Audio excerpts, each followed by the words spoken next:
আসসালামু আলাইকুম বন্ধুরা, কেমন আছেন আপনারা? আজকে আপনাদেরকে একটা রেডি মিক্স হালিম তৈরি করে দেখাবো। গরম পানির ভিতরে আমি হালিমের গুঁড়োগুলো ঢেলে দিলাম, কিছুক্ষণ ভিজিয়ে রাখবো।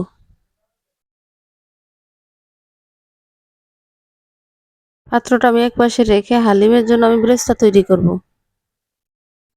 এখন কড়াইতে তেল দিয়ে দিলাম, তেলটা গরম হওয়া পর্যন্ত একটু অপেক্ষা করব।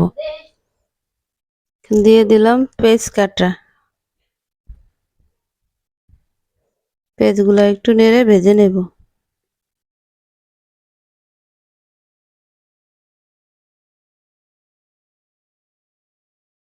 কিছুক্ষণ ভাজার পরে হয়ে গেছে আমার হালিমের ব্রেস্তা। কিছুটা ব্রেস্তা আমি আলাদা উঠিয়ে রাখছি, আর কিছুটার ভিতরে আমি দিয়ে দিলাম মাংস। এখন আমি মাংসটা ভালোভাবে ভেজে নেব। এখন দিয়ে দেব রসুন বাটা, আদা বাটা।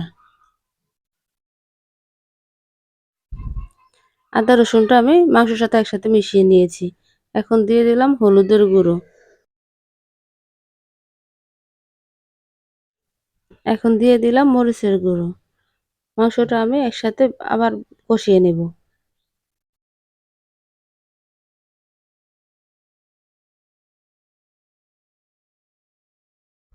এ পর্যায়ে আমি স্বাদমতো লবণ দিয়ে দেব।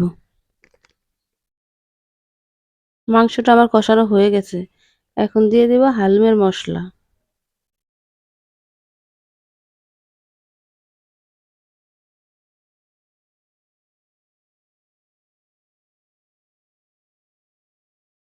মাংসটা পুরোপুরি হয়ে গেছে।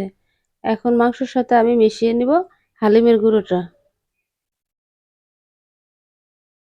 সবগুলো উপকরণ আমি একসাথে মিশিয়ে নেব। কিছুক্ষণ নেড়ে চেড়ে আমি ঢাকা দিয়ে দেব। হালিমটা আমার প্রায় হয়ে গেছে। এ পর্যায়ে আমি দিয়ে দেব গুঁড়ো মশলা।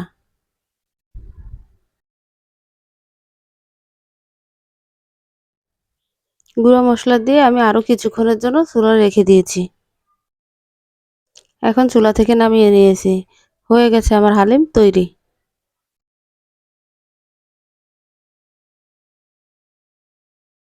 এখন হালিমটা আমি বাটিতে উঠিয়ে নিয়েছি।